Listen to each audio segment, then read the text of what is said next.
Les 5 signes que tu es encore sous l'emprise d'un PN, même après la rupture. Tu es parti, mais te sens-tu vraiment libre? Parce que parfois, quitter un pervers narcissique ne suffit pas. Son emprise reste dans ton esprit, même après la rupture. Aujourd'hui, je vais te révéler les 5 signes qui prouvent que tu es encore sous son emprise. Et surtout, comment t'en libérer totalement. Regarde bien jusqu'à la fin car je vais te donner une clé essentielle pour couper ce lien invisible et reprendre le contrôle de ta vie. Abonne-toi et active la cloche pour enfin tourner la page et reconstruire ta liberté. Je suis Alice, et comme toi, j'ai vécu l'enfer avec un pervers narcissique. Je me suis formée en coaching spécialisé abus narcissique, et j'ai compris une chose, la rupture ne suffit pas toujours. La vraie libération se passe dans ta tête, et si tu ressens encore un de ces signes, alors il est temps d'agir. Si tu veux apprendre à te reconstruire et à te libérer totalement, télécharge mon guide gratuit.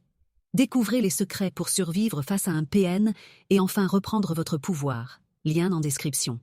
Tu as peut-être coupé le contact, mais son empreinte est encore là. Voici les 5 signes qui montrent que son emprise n'a pas totalement disparu. 1. Tu penses encore à lui en permanence. Même si tu sais que c'est une personne toxique, il occupe encore ton esprit. Tu rejoues les conversations, tu analyses ses comportements, tu essayes de comprendre pourquoi tout ça est arrivé. Le problème, plus tu penses à lui, plus tu restes coincé dans son univers. Pourquoi c'est dangereux? Parce que tu restes attaché émotionnellement, même sans contact. Parce que tu perds du temps et de l'énergie à analyser un manipulateur qui, lui, est déjà passé à autre chose. Parce que chaque pensée sur lui, c'est un pas en arrière dans ta reconstruction. Si tu veux avancer, tu dois remplacer ces pensées par quelque chose de nouveau, quelque chose qui t'appartient vraiment.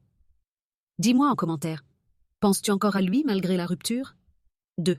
Tu ressens de la culpabilité, même si c'est lui le coupable. Il t'a manipulé pour que tu sois toujours celle qui porte la faute. Il t'a conditionné à croire que tu aurais pu faire mieux, que tu aurais pu le sauver. Et même après la rupture, cette culpabilité reste là, comme un poison dans ton esprit. Pourquoi c'est dangereux?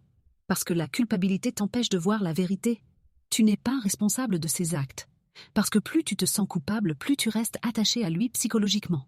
Parce que la culpabilité te pousse parfois à lui donner encore une chance. Et c'est ce qu'il attend. Tu n'as rien à te reprocher. C'est lui qui a créé cette relation toxique. Ne porte pas un fardeau qui n'est pas le tien. Si tu refuses d'être prisonnière de cette culpabilité, écris « Je me libère » en commentaire. 3. Tu es incapable de poser des limites aux autres. Après une relation avec un PN, beaucoup de victimes ont perdu leur capacité à dire non. Pourquoi? Parce que tu as été habitué à marcher sur des œufs, à éviter les conflits, à t'effacer pour ne pas provoquer sa colère. Et maintenant, tu as du mal à t'affirmer, même avec d'autres personnes. Pourquoi c'est dangereux? Parce que sans limite, tu risques d'attirer d'autres manipulateurs. Parce que tu risques de t'épuiser à toujours vouloir faire plaisir aux autres. Parce que l'absence de limite te maintient dans une dynamique de soumission et de peur.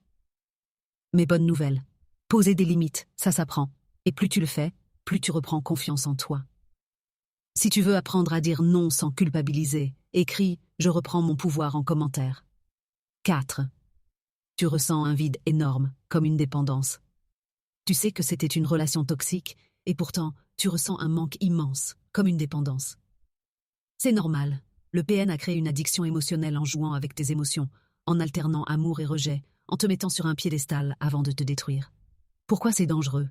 Parce que ce vide te pousse parfois à chercher des petits signes d'espoir chez lui. Parce qu'il peut te faire replonger avec un simple message. Parce que ça t'empêche de te reconstruire sur des bases saines. Ce vide n'est pas un signe d'amour. C'est un symptôme du traumatisme. Et il se comble avec une chose. Toi. Si tu refuses de combler ce vide avec lui, écris « Je me reconstruis » en commentaire. 5. Tu crois encore qu'il pourrait changer. Malgré tout, une partie de toi espère encore. Peut-être qu'il réalisera ses erreurs, peut-être qu'il a compris, peut-être qu'il était sincère quelque part. Mais voici la vérité, il ne changera pas. Pas parce qu'il ne peut pas, mais parce qu'il ne veut pas. Pourquoi c'est dangereux? Parce que tant que tu espères, tu n'avances pas. Parce que tu laisses la porte ouverte à une nouvelle manipulation. Parce que tu te prives d'un avenir libre et sain. Le jour où tu acceptes qu'il ne changera jamais, c'est le jour où tu es enfin libre. Écris « Je choisis ma liberté » en commentaire si tu refuses d'attendre un changement qui n'arrivera jamais. Maintenant que tu as reconnu ces 5 signes, la vraie question c'est « Comment t'en libérer complètement ?» Si tu veux apprendre à couper définitivement son emprise, télécharge mon guide gratuit. Découvrez les secrets pour survivre face à un PN et enfin reprendre votre pouvoir. Lien en description. Si cette vidéo t'a aidé, mets un like, abonne-toi et rejoins la communauté Empower Mom.